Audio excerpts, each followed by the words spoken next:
Battle of Pratapgarh, Pratapgarh का युद्ध। Mute करो।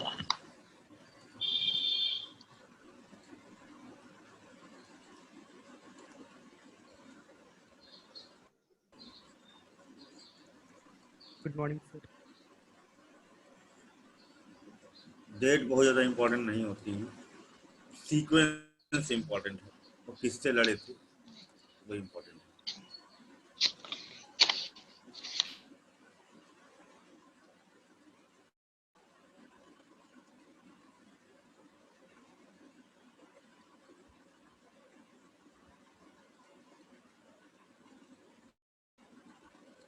November 1659।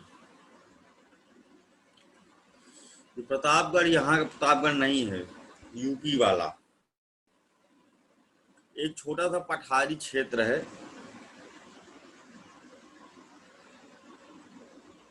जहां पर प्रतापगढ़ का किला है।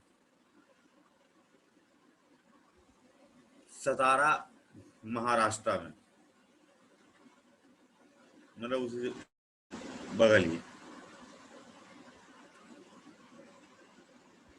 इसमें आदिल शाही, जनरल अफजल खान,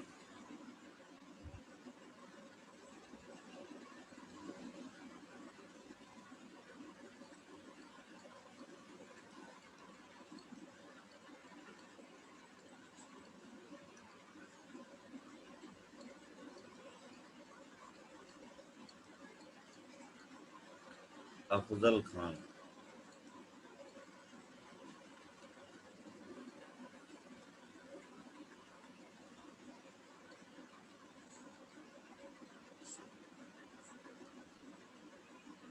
एवं शिवाजी महाराज के बीच में युद्ध लड़ा गया था। और ये युद्ध तो नहीं कह सकते, पटकी पटका कह लो इसको, लेकिन बड़ा ही इम्पोर्टेंट बैटल था।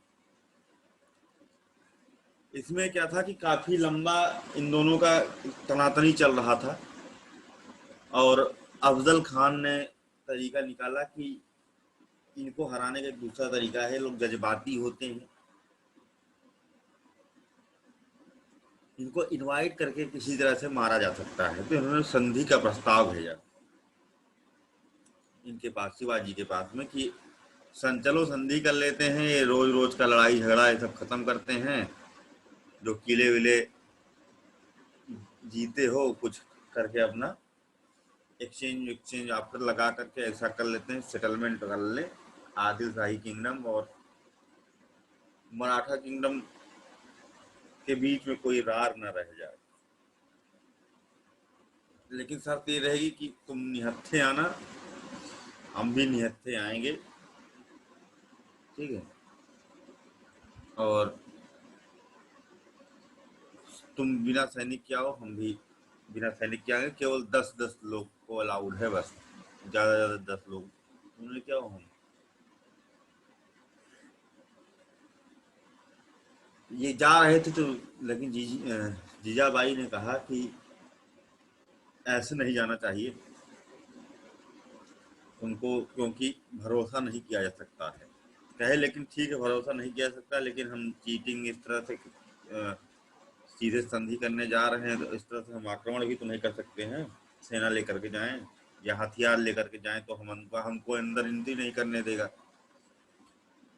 तो जीजाबाई ने इनको सुरक्षा के लिए बाघनख, बाघ का जो नाखून होता है, बहुत बहुत ज्यादा मजबूत होता है, बाघ का नाखून ऐसे होता है, तो मान लो खंजर होता है, वो पहना दिया था। तो वहां पर गए, मेल मिलाप जैसे हुआ तो गले मिला अफजल खान, है ना। और जो अफजल खान गले मिला, खंजर निकाला, पीठ में भोंकने जा रहा था।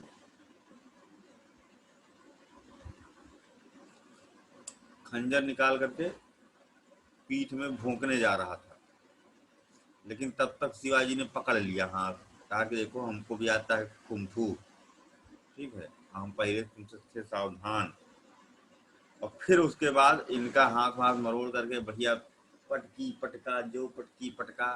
फिर उसके बाद इनके जो 10 लोग थे आपस में भिड़ गए, इनके जो लोग थे आपस में भिड़ गए, खूब पटकी पटका हुई।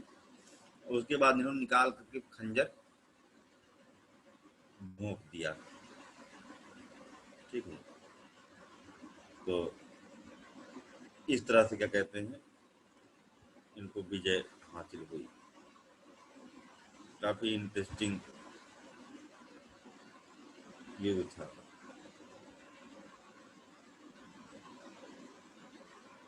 अगला खंजर बैटल किसने देखते हैं। सर खंजर किसने भोंका, आदिल शाह ने, शिवाजी ने? हम्म। शिवाजी को विजय विजय मिली या किसको? आदिल शाह शिवाजी को? को मिली, शिवाजी शिवाजी को। को। अरे यार जो जो है अपना वो बगनक उठा करके उनके मार दिए, अच्छा, है बगना ना। को दिया। हाँ, जो बाघ वाला नाखून इनको पकड़ाया गया था, तो उससे वो मर गए। म्यूट कर लिया करो यार, खुशबू तुम भूल जाते हो, बोलने के बाद सबको ही तुरंत म्यूट करो। सर आदिल ये शाही था। अफजल खान का सेनापति था ना सर? नहीं, अफजल खान आदिल शाही किंगडम का सेनापति था। हाँ मतलब वही पूछ रहे। हम्म, आगे की आगे की लड़ाई देखते हैं। बहुत बढ़िया लड़ते थे, क्या कहते हैं, ये मजा आ जाती है इनकी टेक्निक देख करके। हर बार कुछ नया यूनिक सा, कम से कम सैनिक से ज्यादा से ज्यादा लोगों को पराजित करने का जो है क्षमता थी इनके पास। फिर दूसरे नंबर पर आता है सीक्वेंस में बैटल ऑफ कोल्हापुर। कोल्हा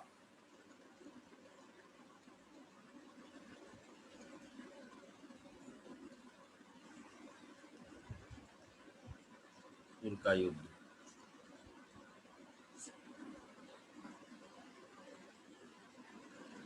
13 जुलाई, नहीं नहीं, अ, ये हुआ था दिसंबर में। 28, वो तो दूसरा था, दिसंबर 1659। ठीक है, कोल्हापुर के नगर महाराष्ट्र में। और इस बार फिर से आदिल शाही फोर्सेस ने कोल्हापुर पर अटैक कर दिया था, इनके किले को सीज कर दिया था थोड़े समय के लिए। लेकिन फिर शिवाजी बड़ी बहादुरी के साथ में लड़े और पराजित कर दिया आदिल शाही फोर्सेस को। ये भी हुआ था आदिल शाही किंगडम के बीच में, जिसमें शिवाजी जीत गए थे। सीक्वेंस में आपको याद रखना है बस, ज्यादातर मेन बातें। बैटल ऑफ कोल्हापुर, पहले तो इनके हाथ से किला निकल गया था, लेकिन फिर इन्होंने फिर अपना वही गोहटा वाला युद्ध प्रणाली बताया था ना, कैसे गोहटे का इस्तेमाल करते थे फांदने में, चढ़ करके रात में सब काट कूट बराबर कर दिए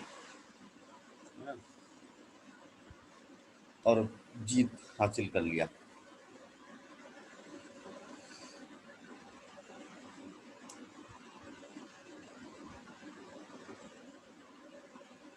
सर अगला यहाँ पे है। एक बात बताना चाह रहा हूँ सर। हेलो हम्म। सर, शिवाजी महाराज ने जितनी भी लड़ाई लड़ी, लगभग सर सभी लड़ाइयाँ, मैक्सिमम लड़ाइयाँ रात को ही लड़ी, और वो भी अमावस की रात को सबसे ज्यादा लड़ी है सर। हाँ, क्योंकि दिखता कम है। हाँ सर, क्योंकि उनकी फौज कम थी ना सर, मुगलों के इसके तुलना में। हम्म। तो इससे फायदा यही मिलता था ना कि कम से कम सेना से इनके पास कहाँ रहती थी, मान लो 1000, 1500, और उधर 3-3 हजार, 4-4 हजार की सेना को ये पराजित कर देते थे।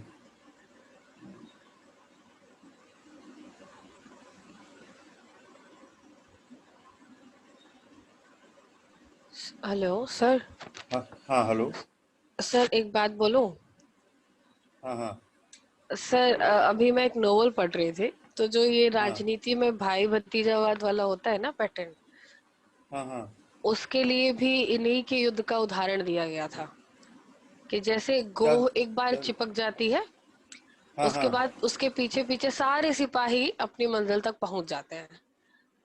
हम्म। ऐसे ही अगर पार्टी में एक आदमी आ जाए तो उसके सारे रिश्तेदार लग जाते हैं।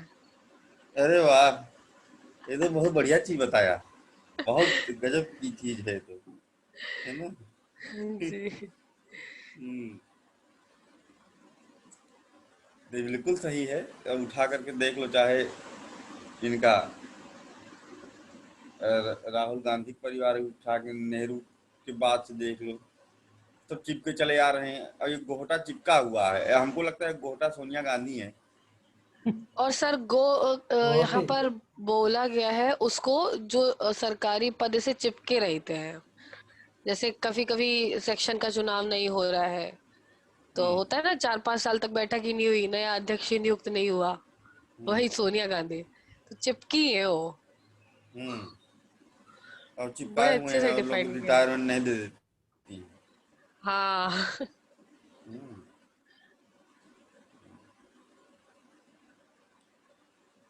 अच्छा, ये जो कोल्हापुर का युद्ध था, किस कौन था उनका, क्या कहते हैं, अ, सेनापति आदिल शाही साम्राज्य का?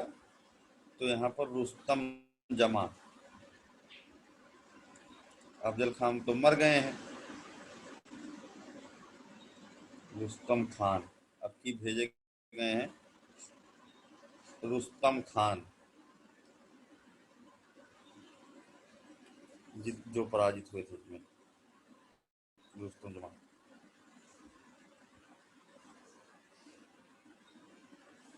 अगला देखते हैं। Battle of Pavankhind.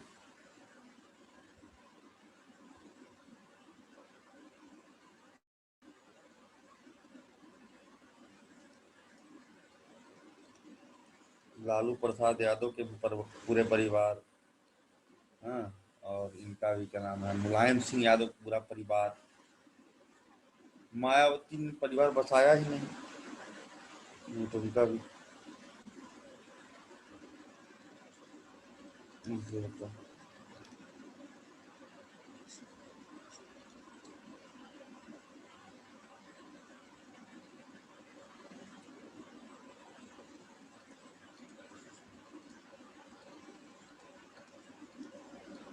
13 जुलाई 1660, ये विशालगढ़ के किले के निकट लड़ा गया था, कोल्हापुर के नजदीक ही। और ये लड़ा गया था, मराठा सेनापति थे सरदार बाजी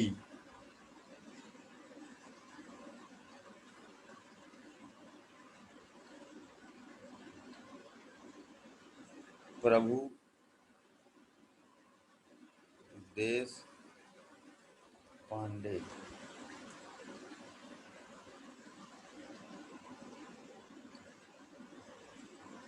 तथा आदिल शाह का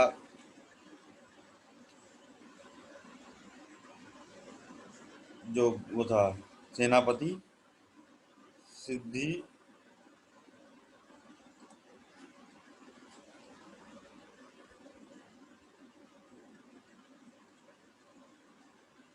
मसूद, ठीक है, सिद्धि मसूद।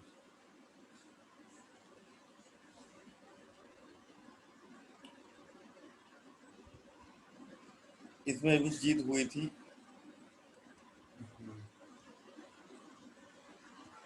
नहीं, कहाँ से वायरस वायरस आया। इसमें भी जीत हुई थी, क्या कहते हैं, शिवाजी की, पवन खिंद के युद्ध में। लेकिन बाद में, शुरुआत में तो बेचारे की हार हुई थी इसमें। इसमें क्या होता था कि वो लोग बाहरी सेना लेके आते थे, तो पहले किला, क्योंकि उस समय तो शिवाजी थे भी नहीं जब इस पर कब्जा कर लिया था पवन खिंद पर, तो इनका फोर्ट था, फोर्ट जीते हुए थे, ये लोग सेना लेकर के आते थे और उसके बाद कब्जा कर लेते थे। लेकिन जब बाद में शिवाजी अपना प्लान बना करके आते थे तो उसके बाद क्या कहते हैं, इनका काम होता था। विशालगढ़ का किला था,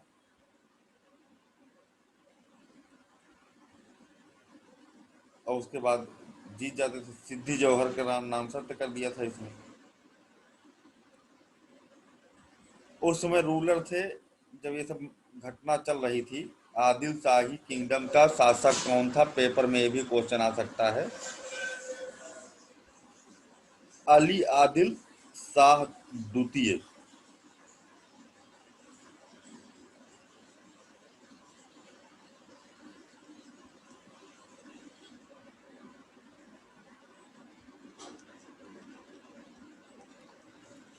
यूपीपीसीएस में था सर एक क्वेश्चन इसका। युद्ध से नहीं था शायद, कि था। आदिल शाही शासक हाँ द्वितीय हाँ का था हाँ सर। था। ये पूछा था कि क्या कहते हैं, औरंगजेब के शासन काल के समय, है ना, कौन था। तो औरंगजेब से 12 साल छोटे थे शिवाजी, है ना। और औरंगजेब समकालीन ही थे, औरंगजेब पैरेलल चल रहे हैं शिवाजी के। और आली आदिल शाह भी द्वितीय भी उन्हीं के शासनकाल के समकक्ष ही चल रहा है। ये क्वेश्चन था।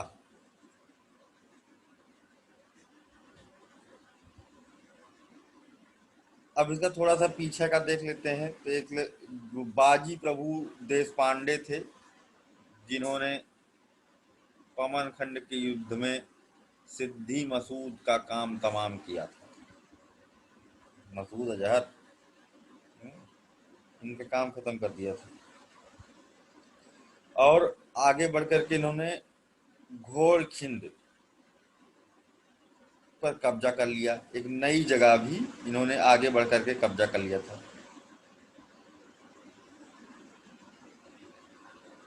और अपने डिफेंस के लिए आगे की, पहले इतना रोक के रखेंगे तो आगे इनकी सेना नहीं आने देंगे।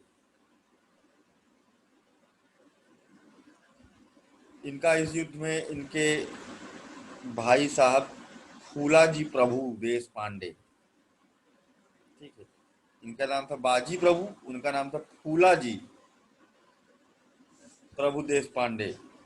वो उनकी हेल्प भी कर रहे थे, साथ में वो भी थे। कई बार जो है आदिल शाही सेना ने कोशिश करी कि इनको जो है पराजित करके एंट्री मार जाएं इनके एरिया में और वहां पर उत्पात मचाएं। लेकिन इन्होंने हर बार उनको, मतलब इतना स्ट्रांग डिफेंस सिस्टम बना रखा था कि जीत नहीं पा रहे थे। इनका बैरियर वो तोड़ नहीं पा रहे थे।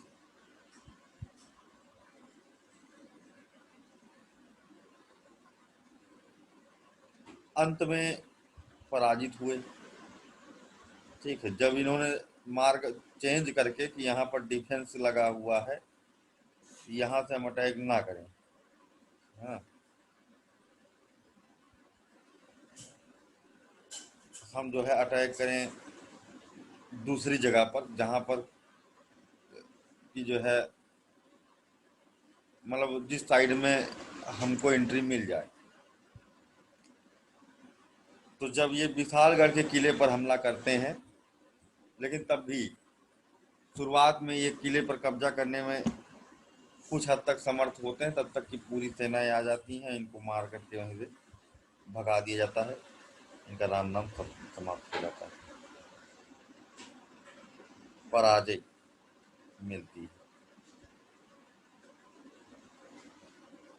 अब जो है इतना सब करने के बाद लगातार जब जीत हासिल हो रही है, तो उधर औरंगजेब के कान हिले कि कौन है जो लगातार इस तरह से जीतता जा रहा है।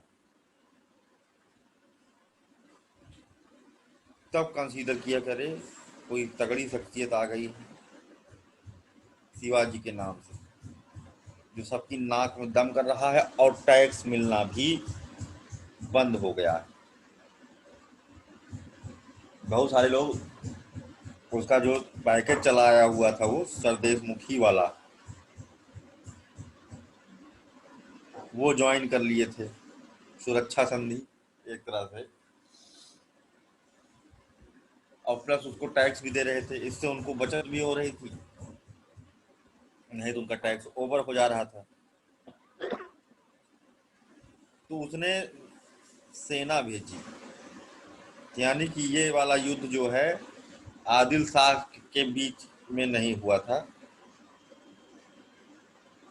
अली आदिल शाह द्वितीय के बीच में नहीं हुआ था, मराठा मुगलों के बीच, मुगलों से लड़ा गया था।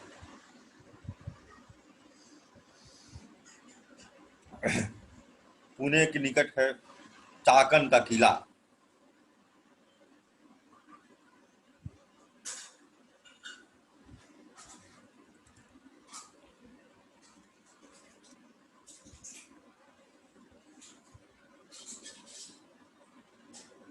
चाकन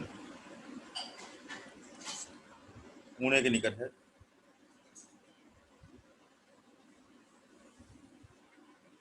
मुगल सेना आती है और पूरा किला सीज कर देती है, सोचती है कि हाँ ये जो है अब सबके सब तो इसी में ट्रैप हो गए हैं।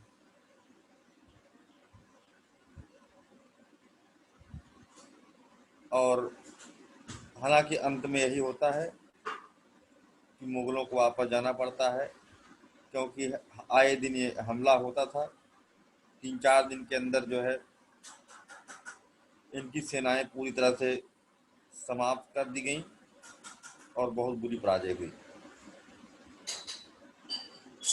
काफी कई हफ्तों तक क्या कहते हैं ये युद्ध चला था, लेकिन ये छापा मार युद्ध करते थे और अपना क्या कहते हैं किला सिक्योर करने में सफल रहे। कब हमला कर दें, कब क्या कर दें, कुछ नहीं। और लीड कर रहा था मुगल सेना को शाइस्ता खान।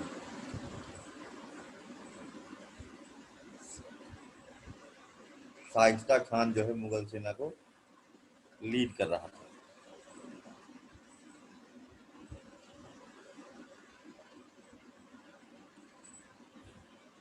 इससे प्रभावित हो करके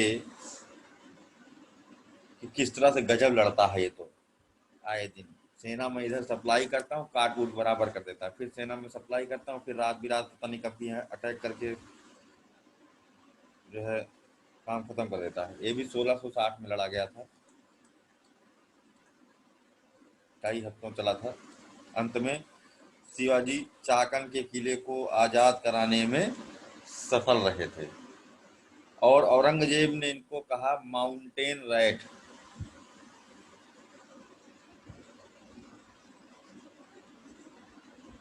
पर्वतों का चूहा।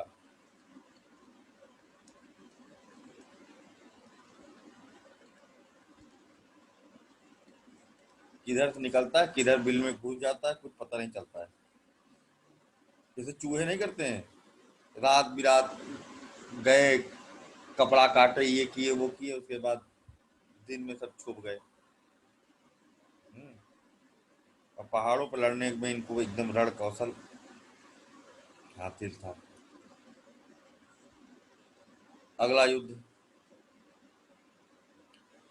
अंबर खिंद का युद्ध।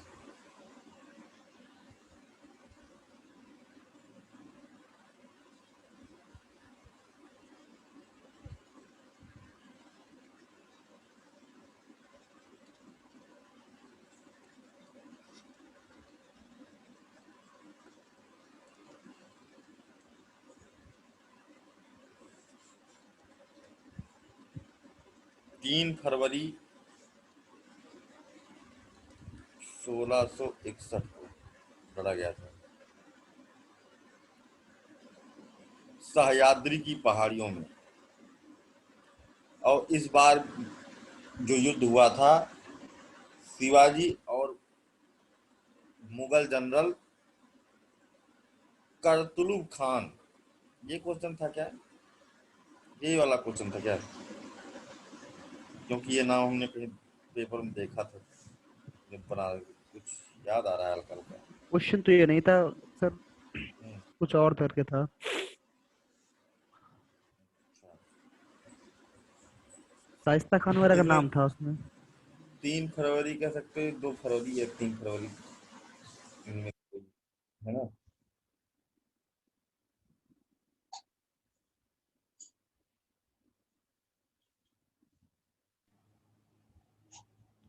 सर मुगल जनरल का नाम क्या बताया? सर शिवाजी और शिवाजी और मुगल सेनापति करतलब, करतलब। करतलब खान। यानी ये वाला युद्ध भी मुगलों के बीच हुआ था। भाई मुगल बदला लेना चाहेंगे, ये हारे हैं अभी तो।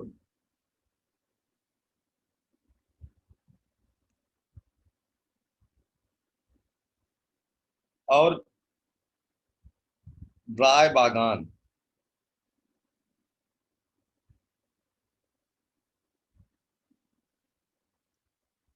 राय बागान, 2 लोग।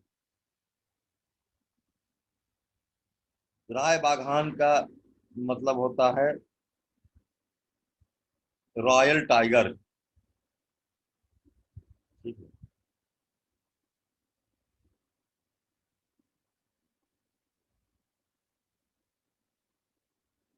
लड़ा गया भाई। इसमें क्या था कि बहुत अच्छी टेक्निक इस्तेमाल किया था। सर ये राय बादल किस साइड था? ये उन्हीं की साइड में थे, मुगलिया। ठीक है, मुगल साइड में ही थे। रास्ते में इनके आधी सेना तो खत्म कर दिया था। जैसे ऐसा सिस्टम बना के रखते थे कि पहले अपना घोड़े से गए मुंह दिखाए, है ना, फिर भाग करके पता नहीं कौन से रास्ते से घूम के निकल गए, है ना, अपनी छोटी सेना लेकर के ये लोग दौड़ाए। और ऐसा ऐसा रास्ता बना के रखते थे, ऊपर अपनी सेना पहाड़ पर सेट रखते थे, जो कि पत्थर उत्थर बड़े बड़े पत्थर लेकर के बैठी रहती थी, है ना। और जैसे ही वो लोग, उनकी सेना गुजरती थी, ऊपर से लुढ़का देते देर तक। इस तरह से काकुस सेना को उन्होंने मार दिया, नुकसान कर दिया।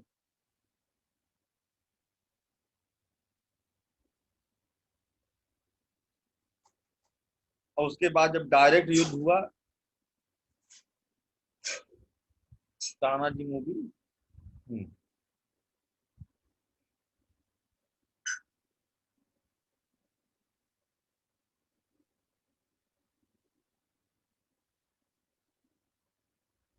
हाँ। अब क्या था कि करतलब खान को इस युद्ध में आत्मसमर्पण करना पड़ गया। ठीक है। और हार हुई। हालांकि इन्होंने आत्मसमर्पण किया, उसने झंडा दिखाया था, तो उसको वापस जाने दिया, मारा नहीं। शिवाजी ने हत्या नहीं की, उनको छोड़ दिया, कहा जाओ बता देना अपने सरदार को, है ना, कि दोबारा हमसे पंगा ना ले।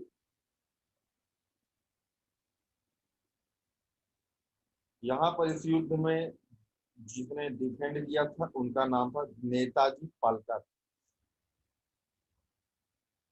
ये थे मराठा सेना की तरफ।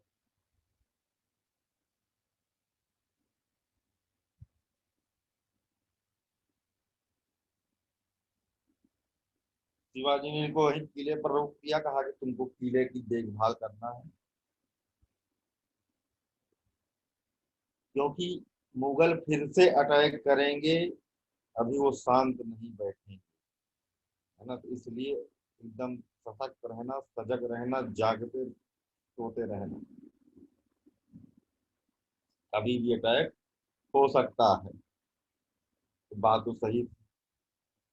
अगला युद्ध है सूरत का युद्ध।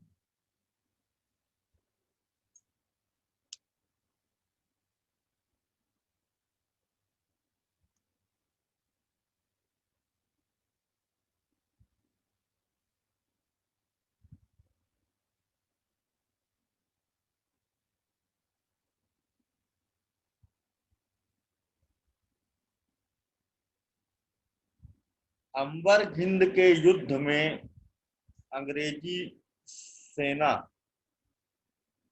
ने तोप सप्लाई किया था। ठीक है, क्योंकि मुगलों के अधीन वो लोग वहां प्रशासन कर रहे थे और शिवाजी से उनको भी डिस्टरबेंस लग ही रहा था। ये देखो यहीं पर है, कुछ ना कुछ ये करता है।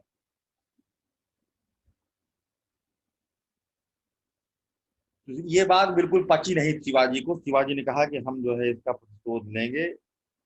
और जब ये सब मामला खत्म हुआ, मार के भगा दिया मुगलों को, तो उन्होंने कहा कि बेटा तुम बहुत तोप देने गए थे, अब तुम दिखाना तुमको। शिवाजी ने सूरत पर अटैक किया और वहां पर भीषण कोहराम मचाया। अंग्रेजों को इतना मारा कि मतलब सूरत की फैक्ट्री वैक्ट्री में आग लगा दिया, सब बंद करा दिया सिस्टम इनका।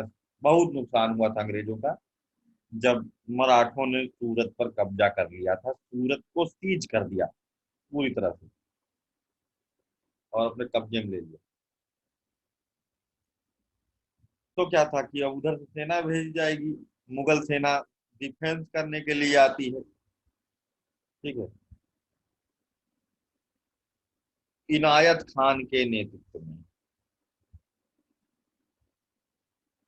5 जनवरी 1664।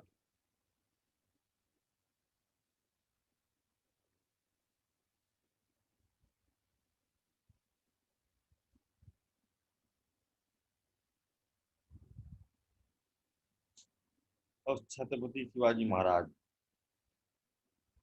स्वयं इस युद्ध में सामने थे और इस युद्ध में इनायत खान की हार हो। तो अब कैसे जीते, अब क्या करें कि क्या कहते हैं इनको पराजित करा जाए शिवाजी को। तो उन्होंने सोचा कि जैसे कुत्ते को कुत्ता काटता है, लोहे को लोहा काटता है, हीरे को हीरा काटता है, आग को आग शांत करती है, वैसे ही मराठा का तोड़ जो है राजपूत हो सकता है। तो मुगल उगल नहीं हरा पाएंगे।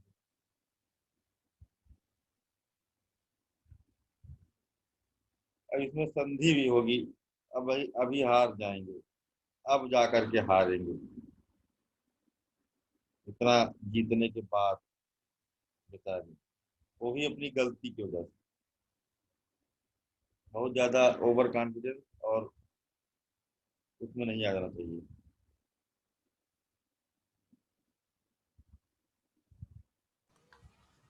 इस बार भेजा मारवाड़ के जय सिंह को, मिर्जा राजा जय सिंह,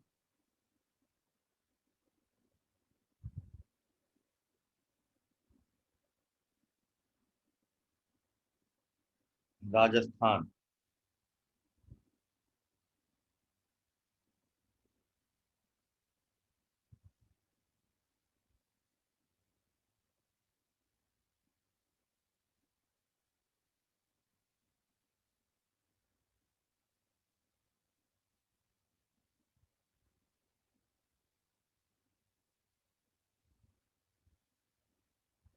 पवन खिंड वाला बता दिए थे ना, नहीं बताए थे? हाँ दी सर। बताया था ना, हम्म, 1660 वाला। हो गया सर। ठीक ठीक। सर अक्टूबर 9वीं में चल रहा है। तो इनको अब इस बार कौन भेज रहा है? मुगल भेज रहे हैं मारवाड़ के राजा को। हम्म, हाँ, मुगल ही भेजेंगे। औरंगजेब उनसे मुगल लोग नहीं हरा पा रहे थे, जिनको सोचा गया कि हो सकता है ये हरा दें। ठीक है, क्योंकि बहुत लूट मार करके सूरत में भी आए थे, आगे और चांसेस थे, तो इनको दबाना बहुत जरूरी था। जय सिंह को भेजा जो राजस्थान के थे, मारवाड़ी शासक। राजपूत।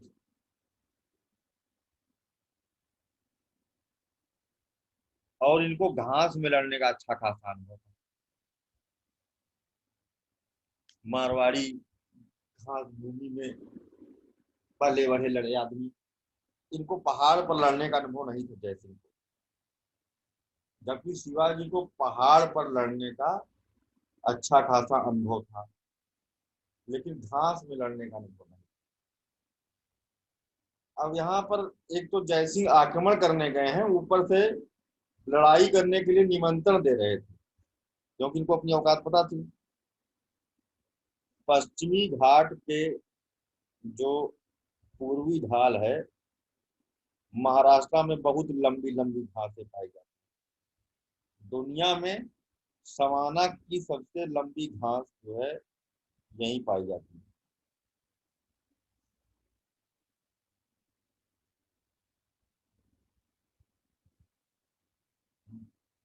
बहुत लंबी, 16-17 फुट की एक एक घास होती है। और अगर ये सूख मतलब जाती है तो समझ लो तलवार है, चौड़ी चौड़ी होती है, लंबी नीचे से ऊपर तक, कुछ दिखाई नहीं देती, इतनी घनी। और अगर ये सूख गई, इसकी जो पत्ता होता है ना, अगर धारदार होता है, खींच के मार दो किसी गर्दन कट जाए। इस अगर ये नसें वगैरह काट देता है तो तांगा भी नहीं लगता है, खून धीरे धीरे बस बहता रहता है, खतरनाक टाइप। एलिफेंट ग्रासेस जिन्हें कहा जाता है, एलिफेंट ग्रासेस। हालांकि इनको घास भूमि में लड़ने का पूरा आइडिया था कि यहाँ कैसे लड़ते हैं, और ये शिवाजी के लिए एकदम यूनिक चीज थी। कई बार प्रेस किया कि ये उतरे और यहाँ पर लड़े, हालांकि इस चक्कर में इनको नहीं फंसना चाहिए था। इनको इस चक्कर में बिल्कुल नहीं फंसना चाहिए था, क्योंकि ऐसे अपना ग्राउंड नहीं छोड़ देना चाहिए। तुम बहुत बड़े सिंगर हो और कोई बहुत बड़ा डांसर हो, वो तुम्हें चैलेंज करे कि आओ तुम उसके गेम में जाओ खेलो, है ना। तो यहाँ पर बहुत भौकाल में जाकर के अपना ग्राउंड नहीं छोड़ देना चाहिए, जिस पर कि तुम विक्टोरियस हो सकते हो। तटस्थ बने रहना चाहिए अपने पर।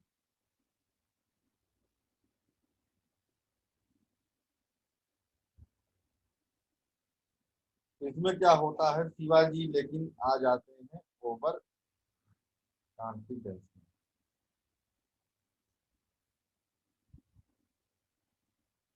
जय सिंह का इस युद्ध में सपोर्ट करने वाला एक और था, जिसका नाम था दिलीर खान। पूछा तो नहीं जाएगा। एंड इनका सपोर्ट कर रहे थे दिलीर खान, स्ट्रेटजी पूरी जय सिंह की थी, सपोर्ट कर रहे थे। और वहीं पर शिवाजी का सपोर्ट कर रहे थे मुरारबाजी देश पांडे, है ना, वही बाजी, बाजी साहब, मुरारबाजी देश पांडे।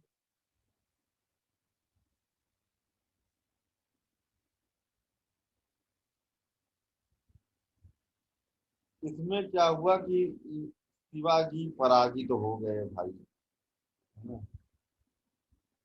मुरारबाजी इतना बहादुर आदमी था, है ना, वो मारा गया, मर गए बेचारे।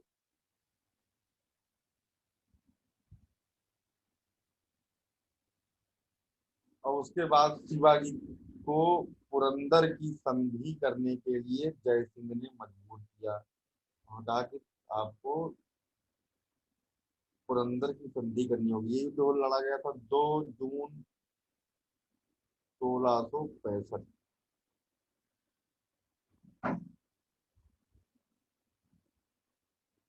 निर्णायक युद्ध था काफी। 2 जून 1665 और जय सिंह ने इनको मजबूर किया कि आपको चलना पड़ेगा वहां दरबार में औरंगजेब के, पुरंदर की संधि करनी पड़ेगी।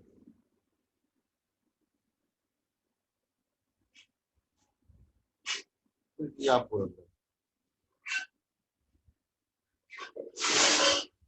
11 जून 1665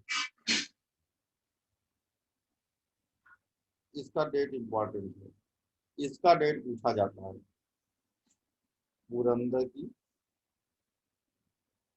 संधि का डेट,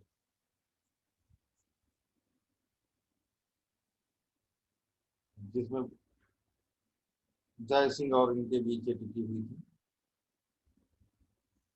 अगर वो नहीं मरे होते तो उन्हीं के मरने के बाद, मुरारबाजी के मरने के बाद में शिवाजी टूट गए थे थोड़ा सा, इस कारण से उनकी पराजय और हुई। दूसरा चीज सबसे बड़ा फैक्टर था झांस में लड़ाई करना, उनको ये नहीं करना चाहिए था। इस संधि के जो प्रमुख बिंदु थे वो थे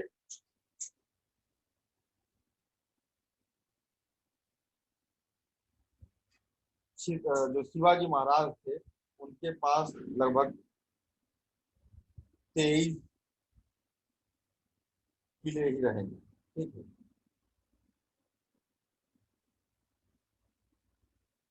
जब कभी भी मुगल किसी से युद्ध करेंगे तो शिवाजी महाराज को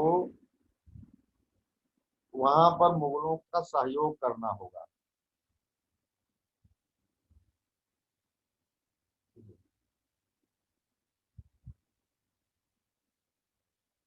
अगर वो कोंकण के किलों को अपना किला बना के रखना चाहते हैं तो 40 लाख रुपए औरंगजेब को उन्हें देना पड़ेगा।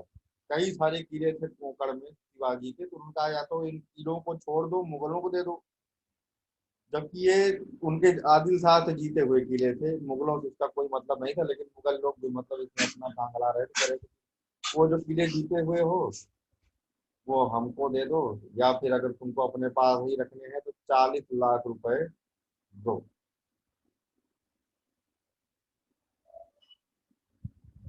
अपने पुत्र संभाजी महाराज को मुगलों के अधीन कर दो, ठीक है, और उनके साथ में 5,000 सैनिक भी दो, जिसको वो क्या कहते हैं नियंत्रण में रखेंगे। इसके साथ इस वाले बिंदुओं में से वो जो है एक बिंदु पर तटस्थ हो गए किले वाले पर। उन्होंने कहा कि इसमें बहुत सारे महत्वपूर्ण महत्वपूर्ण किले चले गए, जैसे पुरंदर, कोंडना, है ना, लोहगढ़ का किला, ये सब बहुत महत्वपूर्ण किले थे जो कि शिवाजी के हाथ से इस युद्ध में चले गए। 23 किले, 23 किला बहुत बड़ा नुकसान है ना। बाकी मसौदे पर वो सेट नहीं हो पा रहा था, तो उन्होंने कहा कि तुम ऐसा करो, चलो आगरा, वहां जा करके औरंगजेब से बार्गेन कर लो, हमको जो कहा गया हम वही कर रहे हैं। तो कहे ठीक। ये औरंगजेब के सामने पहुंचे, औरंगजेब ने से बार्गेन करने की कोशिश की। जैसा कि धूर्त आदमी, उसने देखा कि ये है यहीं पर, तुमको पकड़ लिया जाए और पकड़ करके जेल में डाल देना चाहिए। तुरंत आदेश दे दिया कि अपने बच्चे के साथ में, संभाजी के साथ में भी गए थे, अपने बेटे को भी ले गए थे, तो उनको पकड़वा करके जेल में डाल दिया। 23 साल कारागार दे दिया। आज जो है जेल में रहो,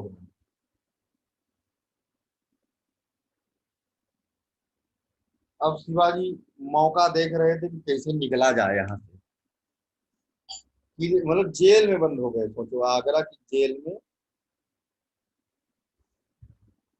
शिवाजी को और उनके बेटे को जो है बंद कर दिया। एस्केप रूम निकालेंगे, अब वहां पर बंद होकर के इन्होंने लोगों को बढ़िया शंकर जी की कहानी सुनाते थे, तरह तरह की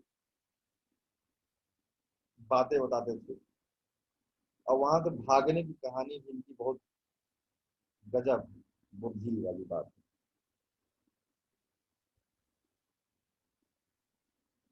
धीरे धीरे जो जेलर वगैरह थे, जो इनको खाना देने आते थे, जो सब थे, हाँ, उन सबको ये पटा रहे थे और अपने खोपचे में ले रहे थे।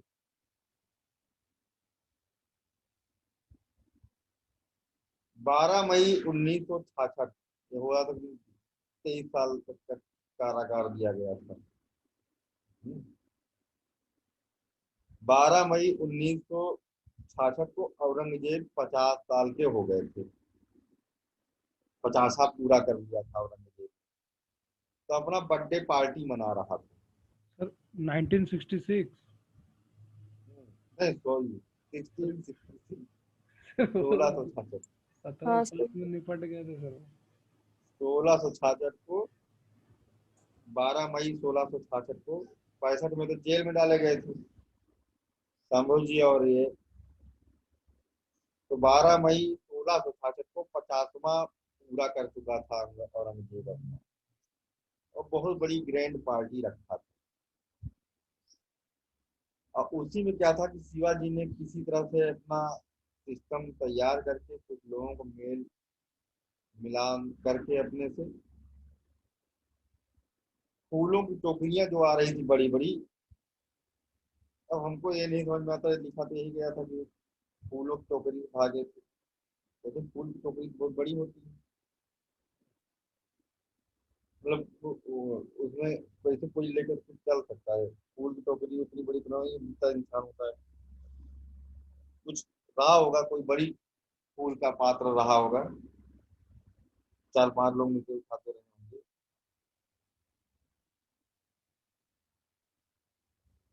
उसमें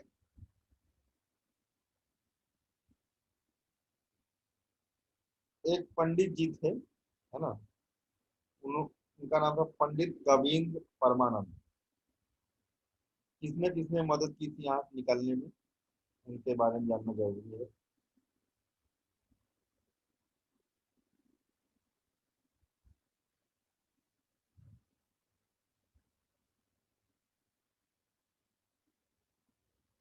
पंडित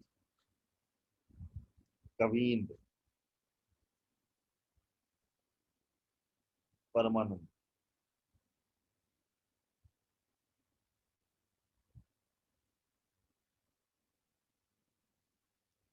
शिवाजी ने कहा कि देखो, आज जो है औरंगजेब जी का, मुगल सुल्तान का बर्थडे है, और आज से मैं भी अपना एक नया जीवन शुरू करना चाहता हूँ। हमारा अनुरोध जो है मुगल सम्राट स्वीकार करें, ऐसा रिक्वेस्ट भेजा, व्हाट्सएप कर दिया। और उसमें लिखा था कि हमारा दूसरा जो जन्म होने जा रहा है जेल में, मैं सन्यास लेने जा रहा हूँ, सन्यासी बनना चाहता हूँ। ठीक है। और इन सब चीजों से सब मोह माया से विरक्त होकर के मुक्त, क्योंकि ये मेरी जिंदगी थी बीते, मुझे पता है जेल में ही मेरी जिंदगी कटेगी। तो कोई एक पंडित जी हैं जो यहीं पर रहते हैं, उनको बुलवा दीजिए, और हम जो है उनसे ही नाम वाम लेकर के सधुआ जाएंगे। औरंगजेब ने कहा इससे अच्छा और कुछ हो ही नहीं सकता, ये सधुआ जाए बहुत अच्छी बात है ना, इसकी इच्छा तुरंत पूरी की जाए।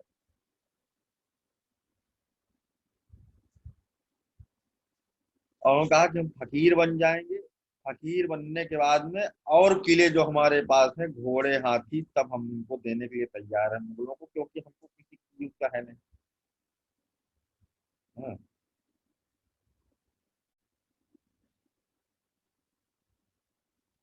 तो पंडित जी आते हैं,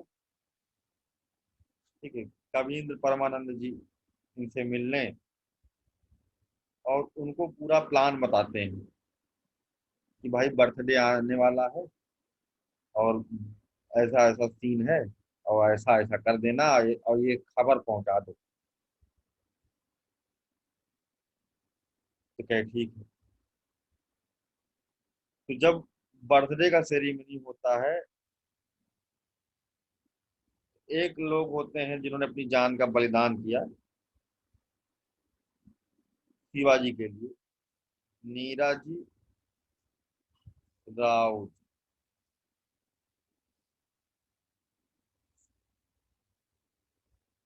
ये आते हैं पंडित जी के साथ में चेला बन करके। दो लोग जैसे होते हैं ना, पंडित जी एक कमंडल पकड़े हैं गुरु जी का, एक कुछ पकड़े हैं, शंख पकड़े हैं, आते हैं अंदर। पूरा जेल के अंदर इनका उस दिन टीका टाकी चंदन मंदन सब सिस्टम करा जाता है। वहां पर एक फकीर बनते हैं। शिवाजी क्या करते हैं कि कपड़ा एक्सचेंज, ये जो नीराजी राव जी थे, ये लुक लाइक शिवाजी। शिवाजी ने अपने 5 हमशक्ल बना रखे थे, 5 लोग थे और युद्ध में उनका इस्तेमाल करते थे, छापा मार युद्ध में उनका इस्तेमाल करते थे। तो उनमें से एक थे नीराजी राव जी, कद काठी रंग रूप में एकदम शिवाजी की तरह दिखाई देते थे। तो यहाँ पर ड्रेस चेंज हो गई, शिवाजी ने दूसरा कपड़ा पहन लिया और उनके बेटे ने भी सब पूरा सब चेंज सिस्टम। और उसके बाद इन्हीं के साथ निकल आए, भाग गए। हालांकि नीराजी राव जी को अपनी जान गंवानी पड़ी, जेल में ही रह गए तो उनको मृत्यु दंड दे दिया था। इस तरह से ये शेर आजाद हो गया। अब वापस जाएंगे, है ना, तो फिर से लड़ाई झगड़ा युद्ध वगैरह शुरू करेंगे। अपने किलों को धीरे धीरे करके युद्ध कर करके एक एक जो किले थे जो खो दिया था इन्होंने, 23 किले, इन्होंने धीरे धीरे सब किलों पर कब्जा किया वापस से। अगला बड़ा ही महत्वपूर्ण, ये मुझे याद आ रहा है जब मैं क्लास 3rd में था तब मैंने कहानी पढ़ा था इसके बारे में। सिंहगढ़ का युद्ध।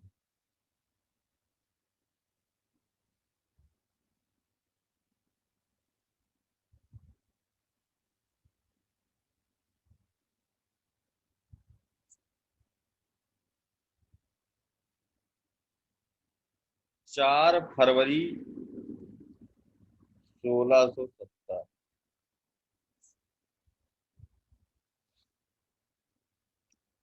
और इस पर मूवी भी बनी है शायद, तो हम देखे नहीं, शायद इन्हीं के ऊपर बनी होगी।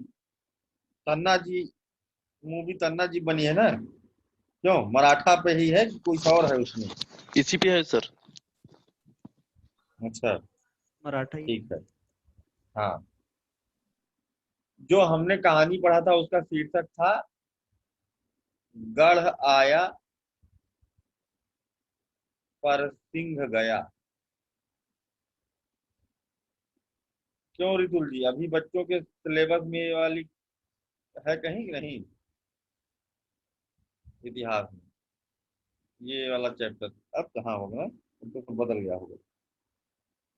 हमारे स्टेट में अभी भी है सर, ये मेरे को भी था पहले। हाँ, था ना। इसमें क्या था कि जीजाबाई के साथ में ये जुआ खेल रहे थे, अपनी मम्मी के साथ में जुआ खेल रहे थे शिवाजी। तो शिवाजी जो जो किले जीते हुए थे वो दांव पर लगाते जा रहे थे, अभी भी है। अच्छा, तन्ना जी मूवी, हाँ ये तन्ना जी मूवी नहीं बनी है राहुल, जैसा कि हम देखे नहीं है, लेकिन तन्ना जी नाम है तो लग रहा है उनको कहा गया है सर सिंह सिंह। हाँ उन्हीं को सिंह कहा गया है। अभी मर जाएंगे ना बेचारी।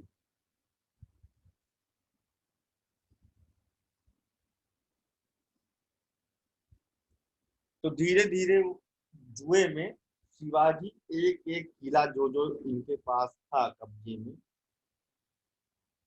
जीजाबाई से हारते जा रहे थे, उनको देते जा रहे थे। अंत में इनके पास कोई किला नहीं बचा, तब हार गए अपनी मम्मी को। तो उन्होंने कहा अब क्या करोगे तुम, क्या चीज दांव पे लगाए। तो वहीं से खिड़की से दिखाई दे रहा था दूर एक किला, जिस पर मुगलिया झंडा लगा हुआ था। तो उन्होंने कहा कि वो जो दिखाई दे रहा है ना किला, वो मरे। तो उन्होंने कहा, उनकी माँ बहुत पसंद हुई, कहें कि लेकिन याद रखना अगर हार गए, है ना, अगर जीत गए तो तुम्हारे सारे किले तुमको वापस कर देंगे, अगर वो ला कर दे दिए।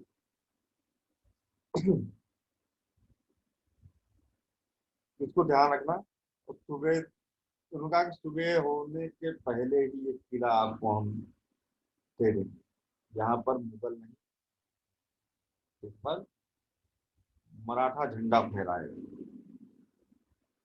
जुए में हार गए, अब इनको देना था किला।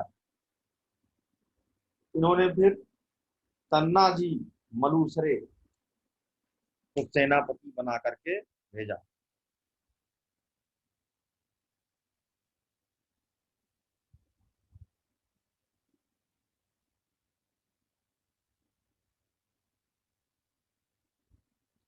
तन्ना जी मलूसरे को किला जीतने के लिए भेज दिया, सिंहगढ़ का किला।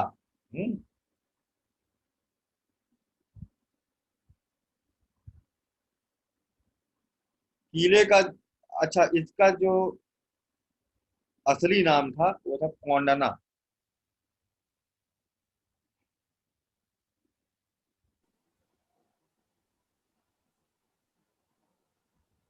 कोंडना का किला, कोंडना जगह है जहां पर था। जब जीत जाते हैं तब इसका नाम तन्ना जी मलूसरे के नाम पर जो है सिंह उसको दिया गया था, सिंहगढ़ कर दिया गया था, रिनेम कर दिया था शिवाजी ने इसको उनके नाम पर, उनकी याद में। तन्ना जी को रात में ही भेज दिया, छापा मारी, छोटी सेना लेकर के उन्होंने किले पर गोहटा वोटा फेंक करके अटैक किया।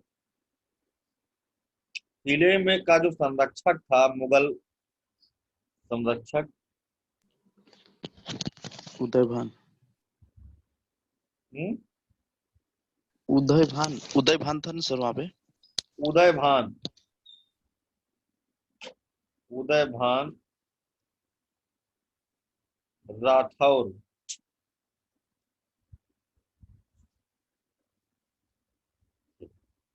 ये जय सिंह के वो थे, मतलब द्वारा अपॉइंटेड थे किले की रक्षा के लिए, मुगलों का कंट्रोल था। इसमें तन्ना जी बड़ी बहादुरी के साथ में मुगल सेना को गाजर मूली की तरह काट डालते हैं रात में। लेकिन तब तक उदयभान राठौर जाग जाता है, वो भी आता है, तन्ना जी के ऊपर 10-12 लोग मिल करके अटैक करते हैं, क्योंकि इनकी सेना बहुत छोटी थी, एक एक को वहां पर समझ लो 10-10 से लड़ना था।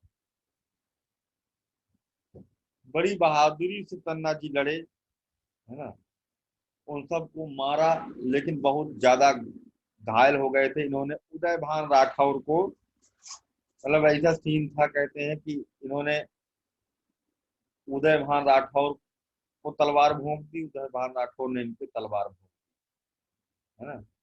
भाई ये भी बहादुरी से लड़ा था, है ना। दोनों ही फिर एक ही साथ मर गए। उदय भान राठौर के मरने के बाद तो इनकी सेना आत्मसमर्पण कर देती है, लेकिन मराठा सेना समर्पण नहीं करती, बराबर युद्ध लगातार करे जा रही जब तक कि किले पर कब्जा नहीं हो गया। और इस तरह से कोंडना का किला मराठा के अधीन हो गया। केवल इसमें सबसे बड़ी क्षति यही हुई कि तन्ना जी की मृत्यु हो जाना, और उन्हीं के नाम पर इस किले का नाम जो है सिंहगढ़ का किला कर दिया गया। गढ़ आया मतलब किला तो मिल गया, पर सिंह चला गया। सिंह मतलब तन्ना जी चले गए मौत के मुंह में। अगला। सर यहाँ पे एक चीज कंफर्म करना चाहता हूँ सर, हमने भी जो हिस्ट्री में पढ़े हैं अभी तक वो कंफर्म है या नहीं, जो इस सिंह यानी कोंडना किले पे जो चढ़ने जाते हैं ये, तो जो घोरपड़ बोलते हैं ना सर, हम्म। वो उसके थ्रू जाते बोलती है, एक सच है कि ये कंफर्म नहीं सर, मुझे कंफर्म नहीं लग रहा है सर ये।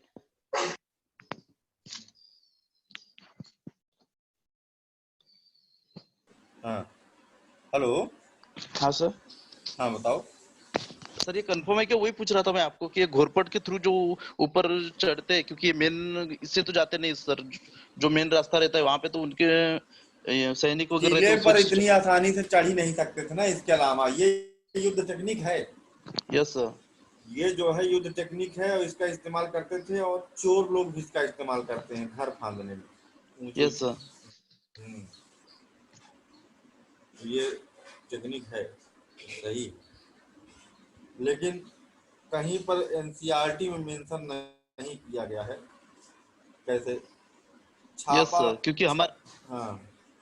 हमारे बताओ। स्टेट बोर्ड की इसमें यानी स्टेट की किताबों में वही बताया था कि घोरपड़ के थ्रू वो चढ़े थे करके, और उनके बाद में तानाजी ने वो पूरी रस्सियां काट दी थी कि अगर डर के मारे भागे मत करके। उसकी समय उनके पास एक ही ऑप्शन था, या तो करो या मरो, दो चीज, एक ही ऑप्शन था सर उनके पास। सही बात है, करते थे, उसका इस्तेमाल करते थे। जब छापा मार युद्ध प्रणाली अगर अलग से पढ़ा जाएगा तो उसमें समझ में आएगा। ऊपर चढ़ के जाते थे नहीं, गोल पे उनको बताया था दीवार होती है, उस पर गोटा फेंक दो, किला तोड़ने की जरूरत नहीं पड़ेगी। गोटा क्या करता है कि यहाँ छोड़ दो, तो वो ऐसे ऐसे ऐसे जा करके ऊपर यहाँ जाकर के चिपक लगेगा। ठीक है। अब उसके बाद एक झटका मारो, रस्सी खींचो, तो वो पूरे ताकत से अपने आप को बचाने के लिए पंजों से सक्शन क्रिएट करके चिपक जाता है। अब इससे लोग चढ़ करके ऊपर चले जाते हैं यस सर। किले के ऊपर। एक एक ये घोरपड़ क्या होता है ये? सिस्टम। घोरपड़ किसे बता रहे हैं, घोर इसी को पर बता वही रहे गोह, हैं? अच्छा, गोह, इसी को। गोह अच्छा उसी अच्छा। को कहते हैं, गोटा। ठीक है। जो बड़ा गंदा सा जीव दिखाई दे रहा था, छोटा मगरमच्छ टाइप का, घड़ियाल टाइप, जो छोटा घड़ियाल जैसे होता है, गंदा लगता है बहुत। गोटा लिखे हैं गूगल पे मिल जाएगा ना? हाँ भाई, लिखो गोह, लिखो गोटा, लिखो घोर पर, लिखो ठीक, चाहे कुछ भी लिखो, मिल जाएगा। गंदा सा लगता ठीक है वो देख लेंगे। जीव। अगला है मैसूर के पठार का युद्ध, बैटल ऑफ मैसूर पेटू, मैसूर के पठार का युद्ध।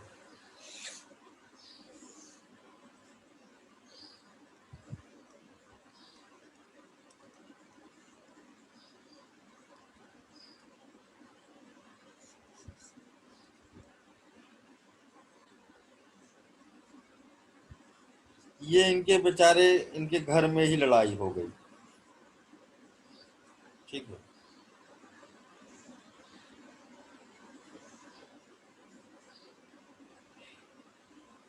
इसमें क्या था कि इनके एक सौतेले भाई थे बेंको जी, ये इंपॉर्टेंट है।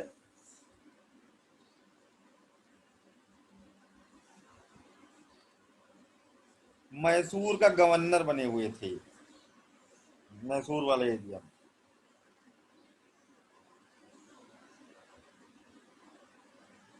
शिवाजी ने ही अपने साम्राज्य का मराठा गवर्नर नियुक्त किया था अपने स्टेप ब्रदर सौतेले भाई बेंको जी को। लेकिन बेंको जी क्या करते हैं कि स्वयं को इंडिपेंडेंट रूलर घोषित कर देते हैं, आजाद, और धोखा दे देते हैं शिवाजी को।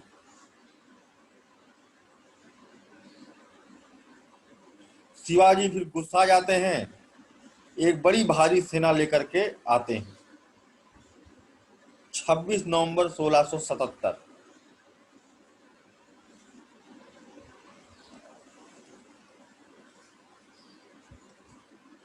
और पूरा जो है मैसूर के किले को घेर लेते हैं।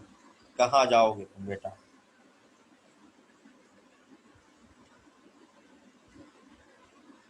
अब देखती हैं इनकी वाइफ जो होती है बेंको जी की पत्नी दीपा बाई, तो जानती थी शिवाजी इनको दौड़ा दौड़ा के मारेगा।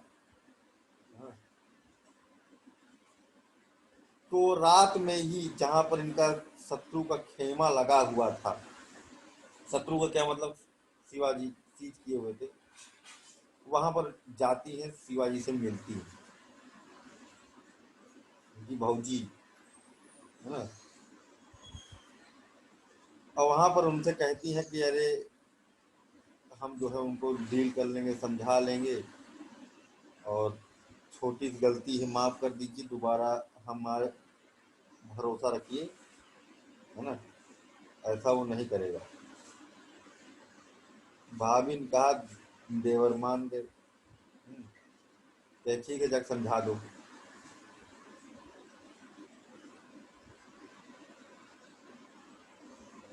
तो अब क्या था कि बेंको जी आ गए औकात में, और उसके बाद दूसरे दिन संधि हो गई इनकी, डील फाइनल। उन्होंने कहा ठीक है, ये जो है अपने आप को न बनाए, फिर से मैं इनको वापस वही पद दे देता हूँ और ये आराम से काम करें। तो कहे ठीक है, तो इनको फिर से दिया अपॉइंटेड है तब मराठा गवर्नर आप मैसूर। नाटकबाजी फालतू में हुई, तेल वेल खर्चा हुआ इतनी दूर आने जाने का, वो अलग से, है ना। और उनको एक सलाह ये दी गई थी कि तुम आदिल शाह या मुगलों से कोई संपर्क नहीं रखोगे। तो उन्होंने कहा ठीक है, हमें कोई मतलब नहीं, हम आदिल शाह और मुगलों से कोई संपर्क नहीं रखेंगे। ये था।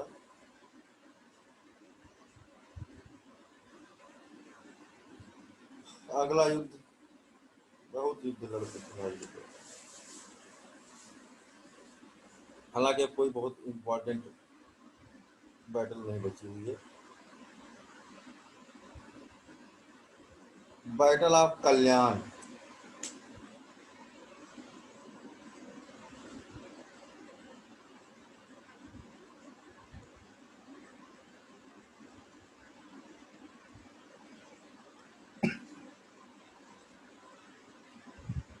कल्याण का युद्ध।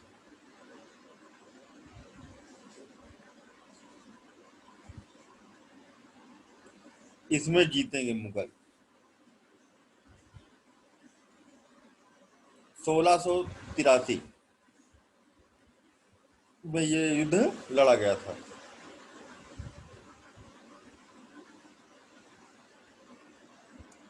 मुगल सेना और मराठा सेना के बीच।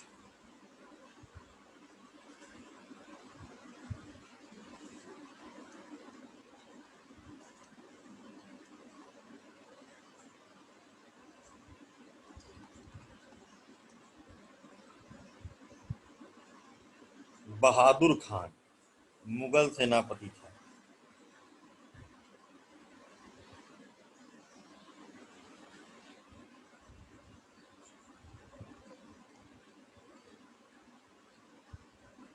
और तुकोजी, ये मराठा सेनापति थे।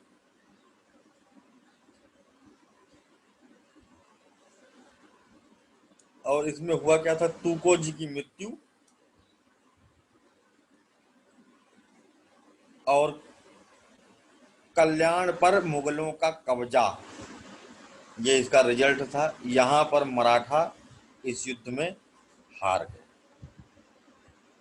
इसका ये परिणाम। अगला भोपालगढ़ का युद्ध।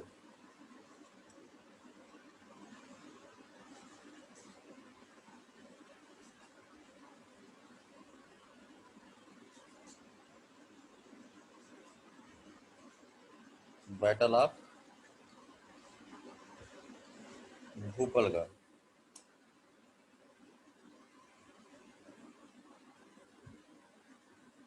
इसमें फिर से हार होगी मराठाओं की। वैसे इसे ध्यान लो, मुगल जीते, मराठा हारा।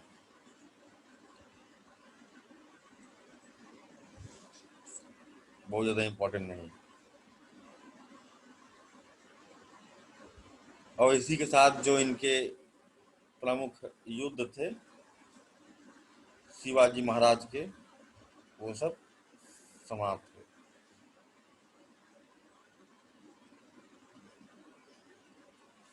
अब यहाँ पर बात आती है कि इन्होंने जो जीत का सिलसिला शुरू किया था, है ना, वो कहाँ से शुरू किया था।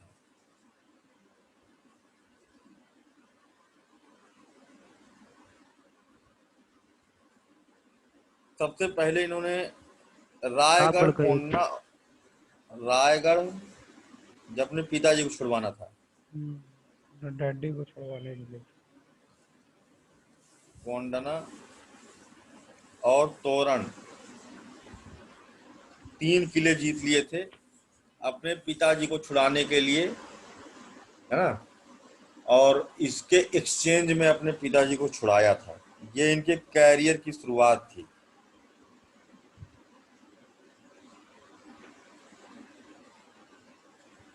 सोलह सौ छप्पन के करीब, ठीक है। जिसमें सबसे पहली जगह इन्होंने जो जीती थी जावली,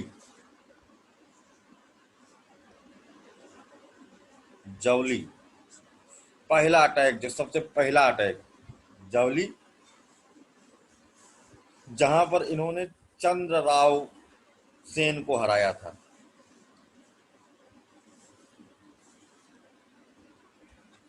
चंद्रराव को हरा करके जावली जीता था। और ये सबसे फर्स्ट जीत थी इनकी। छोटा सा एरिया का राजा बने, एक तरफ कह सकते हो। मवाला, मवाला रीजन के अंदर आता था जावली, ठीक है। जिससे आप ये कहते बैटल ऑफ जावली 1656, यहां से शुरुआत हुई कहानी की। फिर उसके बाद शिवाजी मर जाते हैं, और शिवाजी के बाद में नेक्स्ट जो टॉपिक आता है, शिवाजी के बाद कौन आता है, कौन कौन शासन करते हैं।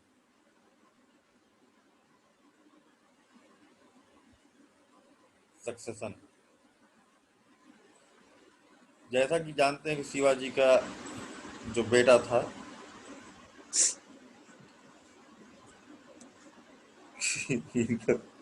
मालूम, तुम पहले चक्कर आता तुमको सबसे पहले। थोड़ा सा बता दे रहे हैं पटकथा, ताकि तुम लोग खुद पढ़ के आ जाओ। ये खत्म, शिवाजी मर गए, है ना। शिवाजी के मरने के बाद कौन कौन मराठा एम्पायर में कैसे शासन करता है, ये देखना है, ठीक है। सक्सेसर इनके देखने हैं, उत्तराधिकारी, शिवाजी के बाद के शासक।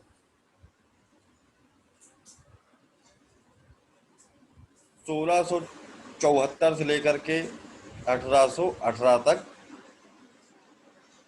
एक्सचेंज होता रहा था। बाद में क्या हुआ था कि पेशवाओं को बिठूर के किले में कानपुर में सालाना पेंशन पर 8 लाख रुपया पेंशन पर अंग्रेज नजरबंद कर देते हैं। बिठूर का किला कानपुर में है। वहां पर फिर बाद में बड़ा कांड हुआ था है। जो लोग मॉडर्न हिस्ट्री पढ़े हैं पीछे उनको पता होगा। नाना साहेब थे ना, किसी को याद है कुछ? सब पार हो गया। जी नाना साहब थे। याद है सर। कौन सी घटना कहलाती है वो? बीबी घर में से कर या सती चौरा घाट इंसिडेंस। इनके एक फ्रेंड थे, उनके साथ में उन्होंने मारा था उन लोगों को, अंग्रेजों को। अंग्रेज के परिवार वालों को मारा था। उनके हाँ। बीवी बच्चों को हाँ। काट काट करके गंगा नदी में चबूतरे पर काट के बहा भाग दिया गए। एक हाँ फ्रेंड था इनका, एक का नाम नहीं याद आ रहा है। उसको बेइज्जत किया गया था अजीमुल्ला खान। अजीमुल्ला खान, हाँ। तो वहां गए थे, इंग्लैंड में बेइज्जत किया गया था उनको, मतलब भाव नहीं दिया गया।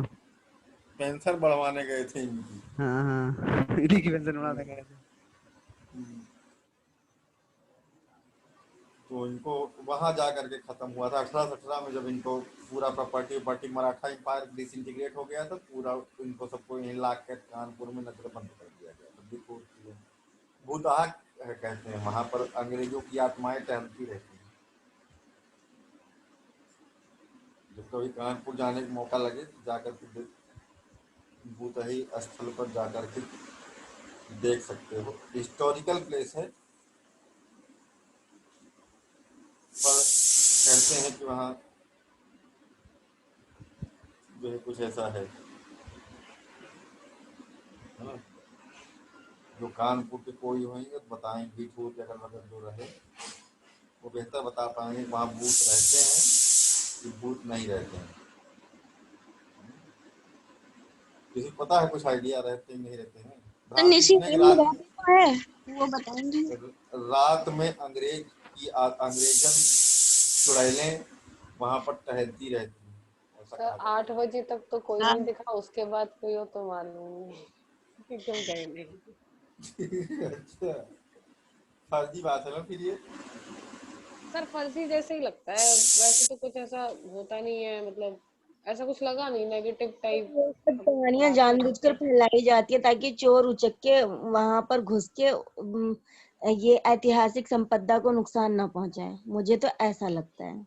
नहीं, यहाँ ये हो सकता है क्योंकि जब रास्ता जो है बिठूर का कानपुर से, वो थोड़ा सा घना जंगल और फील्ड वाला, तो हो सकता है जो होंगे आसपास के छोटे मोटे चोर या डाकू, जिनको कह सकते हैं, अपना लूट पाट के चक्कर में होते होंगे। भूत वाला कोई सीन नहीं। अंग्रेज भी भूत बनने लगे, मतलब हद हो गई। क्यों अंग्रेजों को भूत बनने का अधिकार नहीं है? सर भारत में नहीं है। मैंने तो नहीं सुना। मतलब यहाँ पर देशवाद थोड़ी चलता है। मर गए बेचारे, भूत बन गए। अब देखो अंग्रेज में भी तो मूवी देखो, एक्सॉर्सिज्म पता नहीं क्या उसमें चुड़ैलें होती हैं। हाँ, द नन वगैरह हैं, लेकिन वो वही ठीक है। हाँ, रिजर्वेशन है। भारत में हमारे इतने स्ट्रॉन्ग भूत है ना इंडियन, अंग्रेज कहाँ लग रहे हैं, वहां भी भगा देंगे। डिफरेंट टाइप की चुड़ैलें, उनके पैर वाली, हमारे यहाँ के लंबी चोटी वाली। हमारे यहाँ भूत इतने स्ट्रांग है जो है अंग्रेजों को भूत बनने ही नहीं देंगे, भगा देंगे। सर मैं एक ब्रिटिश टाइम पीरियड के एक स्कूल में पढ़ी हूँ, क्रिश्चियन स्कूल में, झांसी में ही है। तो कहा जाता था कि मतलब ये उस टाइम का है, और कुएं वगैरह हैं, काफी मारे वारे गए हैं। वहां भी लोगों ने कहा कि हाँ भूत वाला सीन है, लेकिन वहां भी मैंने स्टोरी इंडियन भूतों की सुनी है, अंग्रेजों के भूतों की नहीं सुनी। भारतीय संस्कृति में तो भूतों का वर्चस्व है। कब्जे में कर लिया होगा इंडियन भूत ने। वही तो पावर ही इतनी है हमारी कि भूत तक नहीं छोड़ते अंग्रेज के। क्या बात क्या होगा, ये गोरा चिट्टा भूत है, हम काले हैं। काले हैं तो क्या हुआ दिल वाले। आओ दो वो हाँ लेकिन अंग्रेज वाले अंग्रेज वाले जो है भूत वो थोड़ा कम स्ट्रांग है, ये बात सही है। सर भूत तो भूत होता है, स्ट्रॉन्ग या वीक क्या होता है? वो बेचारे तो को भाषा ही नहीं आती होगी हमारी, क्या हमारे साइड डराएगा। पर हमारे साइड तो वैरायटीज ऑफ भूत है ना। वही तो, वो कहाँ बेचारा एक अकेला सिपाही आदमी लग रहा है, या उल्टी पैर वाली चुड़ैल, लंबी चोटी वाली चुड़ैल, बाद दो बड़े दांतों वाली चुड़ैल। हम्म, क्योंकि रोज यूट्यूब पर इसी तरह की कहानियां देखती है, रोज उसको डांट डांट के निकालना पड़ता है। बेटे क्या देख रहे हो? बच्चों को नहीं दिखाना चाहिए तो हर चीज। सर वो तो इतनी एडिक्टेड हो गई है, वॉइस टाइपिंग का ऑप्शन खुला हुआ है, वॉइस टाइपिंग का खोल करके भूत चुड़ैल वाली कहानी, नागिन वाली कहानी, इस सर तरह की। मेरी बेटी भी यही देखती है, पता नहीं ये लोग सर्च कर लेते हैं वॉइस वाले पे मैं अपने आप। तो जब मैं उसको सुपरविजन में रखती हूँ तभी मोबाइल देती हूँ, उसके पापा दे देते मोबाइल, तब वो भूत चुड़ैल ही देखती है पूरे टाइम। कार्टून ठीक है ना। सर फ्रिक्शन का कार्टून ठीक इतना है। ज्यादा वो है ना, अभी बच्चों के दिमाग पे बहुत जल्दी असर करता है, चमत्कारी चीजें, तिलिस्मी। ये जब लेखन या संस्कृति का शुरुआत भी हुआ था ना, जब कला जिसको कहते हैं हम लोग, मनोरंजन, सबसे पहले तिलिस्म आया था, और ये हम्म, जासूस ये सब, तो ये बच्चों पर असर करेगा, और मैं तो कहती हूँ देखना चाहिए। देखो, आगे डरो मत। पॉजिटिव वे में देखें कि इंजॉय करें, तो मेरी इससे भी क्या होगा, बहन है डर सर, खत्म नहीं हो डरती जाएगा। है। हाँ, नहीं बाद में भूतों देखती को है।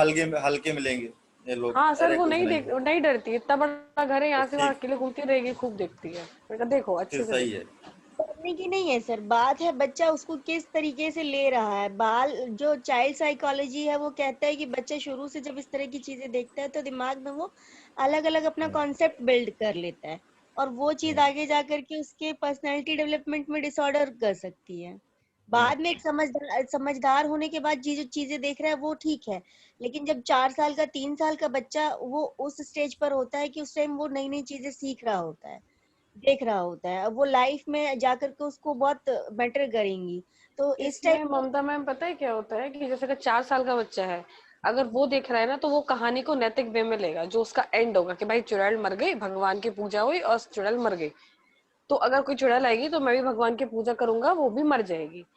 अगर ये ये जो 5 साल के बाद जब बच्चा देखता है ना, तब वो उसको डर की तरह बैठता है कि भैया बहुत पावरफुल होती है, जैसे रावण बहुत पावरफुल होता है, वैसे चुड़ैल बहुत पावरफुल होती है। 4-5 साल तक ठीक है, उसके बाद मत देखने दो। नहीं, सही बात है। नहीं थोड़ा समझदार होने के बाद 8-9 साल का बच्चा देखे तो कोई प्रॉब्लम नहीं, 4 साल 5 साल के बच्चों को नुकसान करता है, क्योंकि मैंने देखा है मेरे यहाँ बहुत सारे ऐसे बच्चे हैं, वो भगवान में इसमें इतना बिलीव करते हैं, मेहनत नहीं करना चाहते हैं, भगवान पास हो जाएगा, हे माता रानी मुझे पास करा दो, मतलब कॉपियों पे जय माता दी लिख लिख करके उन्हें पास हो जाना है, पढ़ना नहीं है, मतलब इस तरह की चीज, पहले पेज पे ओम। इस तरह की चीजें चलो डेवलप। अब जो है इसको खत्म कर लेते हैं हम लोग, भूत चुड़ैलों की बात ना करो, नहीं तो यहाँ पर बहुत सारे लोग हैं जो भी डर जाएंगे, है ना। जल्दी होता ही नहीं खत्म है कर सर। लेते हैं, आज मराठा का मामला खत्म कर देते हैं, बस 2-5 मिनट का काम है बस, ठीक है, कोई बहुत इंपॉर्टेंट नहीं। इनके बाद आते हैं इनके जो छोटे बेटे होते हैं। पहले तो शिवाजी के मृत्यु के बाद में 1680 में इनका जो बड़ा भाई होता है, मतलब बड़ा बेटा होता है, राजा राम, और छोटा बेटा संभाजी, जो सबसे ज्यादा प्रिय थे, और मरने के पहले शिवाजी ने संभाजी को ही अपना उत्तराधिकारी चयनित किया था, छोटे बेटे संभाजी, जो कारागार में भी बंद थे, वहां पर इन्होंने उनको अब दिया। अपने चले तो जाना भी अब तो 11 बजे। हाँ, तो राजा राम हालांकि इसका विरोध करते हैं, लेकिन संभाजी गद्दी पर बैठने में कामयाब हो जाते हैं,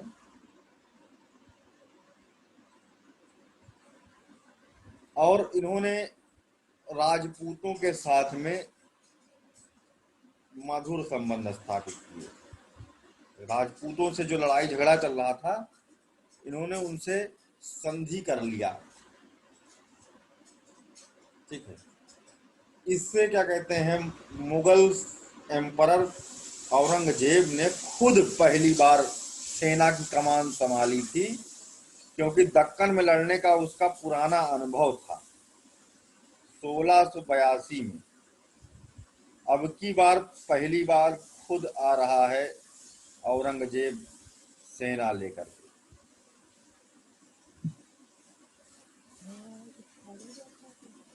ठीक है, बहुत बड़ी, लगभग 2 लाख के करीब सेना लेकर।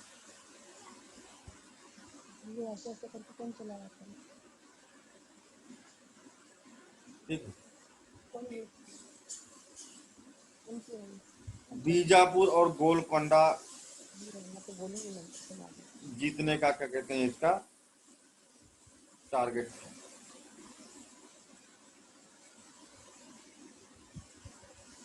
युद्ध में क्या होगा भाई, युद्ध में जब औरंगजेब आए हैं तो जीतेगा और बीजापुर और गोलकोंडा को कब्जे में ले लिया था, जो कि बहुत ही प्रमुख क्षेत्र थे। इसी के साथ जो है बीजापुर का साम्राज्य का अंत हो जाता है। और इधर गोलकोंडा पूरा सोने की, उसकी हीरे की खान भी उसके औरंगजेब के कब्जे में चली जाती है। इससे औरंगजेब की शक्ति में काफी वृद्धि होती है। म्यूट कर लिया करो भाई, तुम लोग भूल जाते हो।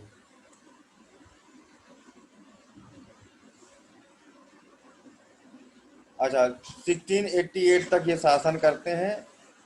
1688 में इनकी मृत्यु हो जाती है।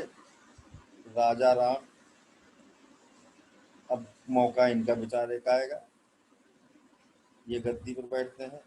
1700 तक राजा राम गद्दी पर बैठे रहते हैं।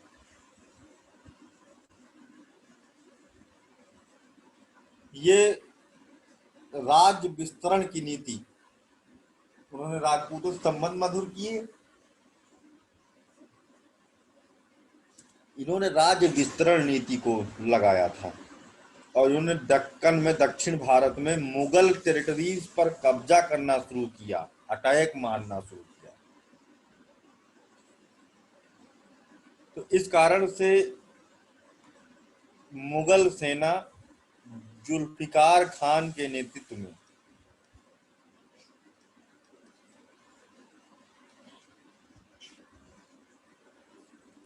रायगढ़ के किले पर आक्रमण कर देती है।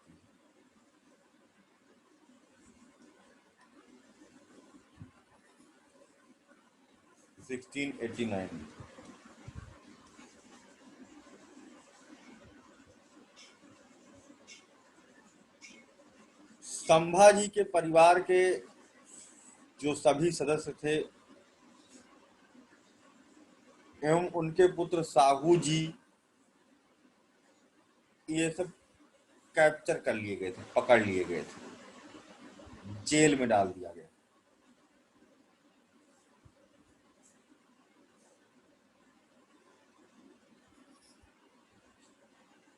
हालांकि इनकी मृत्यु राजा राम की 1700 में हो जाती है।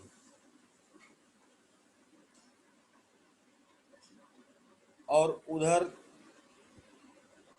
नेक्स्ट जो रूलर बनेंगे यहाँ के, शिवाजी।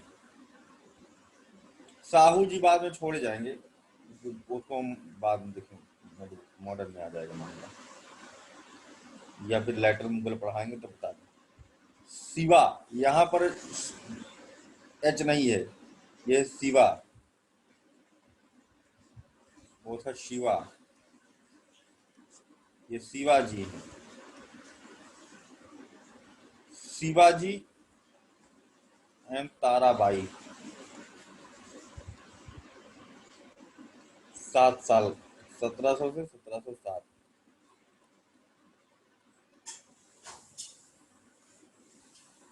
शिवाजी राजा राम के बेटे थे, इनके बेटे थे, और ताराबाई इनकी पत्नी थी। तो ये मेन शासिका थी, ये राजा बना दिए गए थे, लेकिन सारा कुछ जो है देख रेख ताराबाई के जिम्मे था। और बहुत अच्छी कुशल प्रशासिका थी, सिविल और मिलिट्री मामलों में निपुण थी।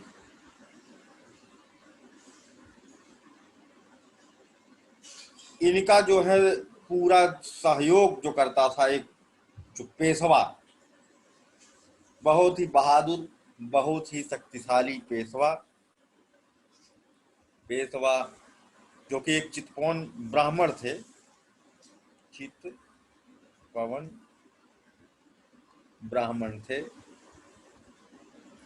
इनके बारे में जानते ही होंगे। पेशवा बालाजी विश्वनाथ।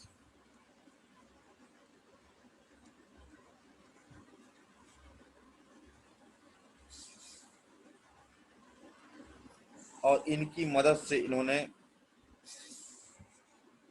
काफी अधिक जो है अपना राज्य को बढ़ा लिया था और मुगलों से अपने आप को बचाया था।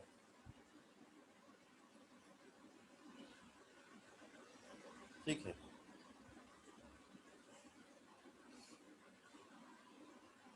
हालांकि बाद में क्या होता है कि साहू जी का समर्थन करते हैं बालाजी विश्वनाथ। ठीक है। इनको पता चलता है कि जो संभाजी हैं उनकी मृत्यु में इनका भी हाथ था और ये इलीगल था, है ना। इसमें कुछ खेल हो जाता है मुगल की तरफ से। साहू जी को वहां कारागार, मुगल लोग गेम थोड़ा सा खेलते हैं यहाँ पर, जब लेटर मुगल पढ़ाएंगे तो बताएंगे। बहादुर शाह था, उसने एक गेम खेला। उसने मराठा में आपस में लड़ाई करवाने की सोची, क्योंकि इतने पेशवा थे, उनको सबको उनके संभाजी से ज्यादा लगाव था, उनके परिवार से ज्यादा लगाव था। और संभाजी का बेटा जो साहू जी था वो जेल में था, तो फिर जो भी लॉयल पेशवा थे, मराठा से जो सेनापति या वगैरह थे, मंत्री थे, वो सब अभी मजबूरन साथ दे रहे हैं ताराबाई का। तो ये क्या करता है कि साहू जी को छोड़ देता है। बहादुर शाह प्रथम, औरंगजेब का बेटा जो अगला शासक बनता है, उनको छोड़ देता है और कहता है कि देखो तुम्हें हम छोड़ रहे हैं इस शर्त पर कि तुम जाकर के वहां राजा बनो यार, है ना, और हमारा तुम्हारा दोस्ती चलेगा। क्योंकि इधर शिवाजी ने नरक मचा रखा था।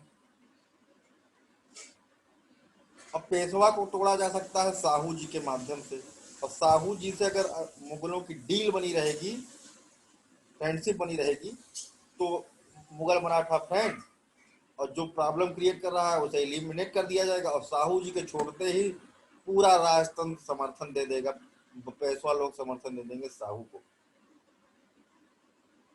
क्योंकि राजा राम फेमस थे। तो जब वो छूट जाते हैं, है ना, तो पेशवा बालाजी वहीं पर तुरंत साहू जी के ये सब इंतजार ही कर रहे थे उनका, है ना, समर्थन देते हैं और इनको गद्दी धरा जाता है। इनके ऊपर युद्ध, इनको पहले कहा नॉर्मली हट जाओ, नहीं हटती तो इनको युद्ध होता है, जिसे कहते हैं बैटल ऑफ खेड, मतलब खेड।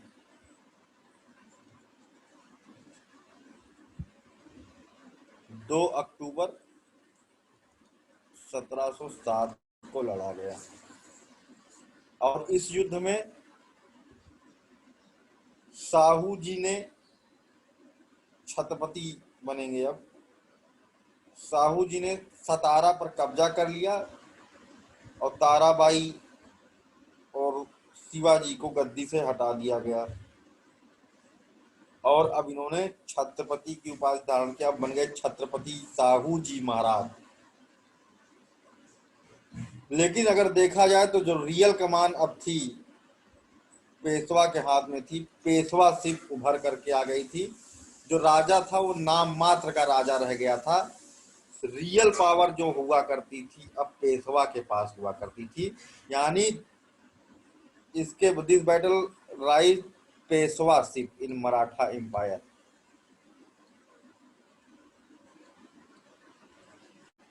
अब प्रधानमंत्री सब कुछ होता, मतलब कि जो पेशवा हैं वही सब कुछ हैं।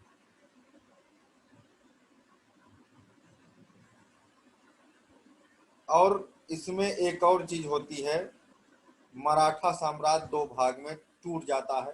एक पार्ट था जो ताराबाई के कब्जे में था, और दूसरा पार्ट था जो साहू जी के कब्जे में था। जैसे कोल्हापुर ताराबाई के पास था और सतारा साहू जी के पास था। बाकी के जो टेरिटरीज थी उनके बीच का जो डिस्प्यूट था वो वर्ना की संधि से, वर्ना नदी है, वर्ना नदी के पूरब का भाग और पश्चिम का भाग दोनों लोगों ने आपस में बांट लिया। पश्चिम का भाग दे लिया साहू जी ने, पूरब का भाग ले लिया ताराबाई ने, और यहाँ पर जाकर के डिस्प्यूट समाप्त हुआ। इसे कहते हैं ट्रीटी ऑफ वर्ना, ठीक है, वर्ना की संधि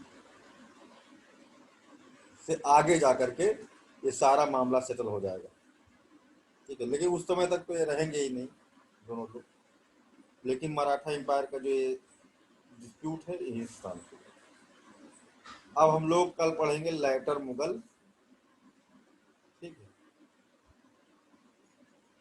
यानी कि औरंगजेब के बाद के शासक, वो भी कोशिश करेंगे कल ही खत्म कर लेंगे, ठीक है।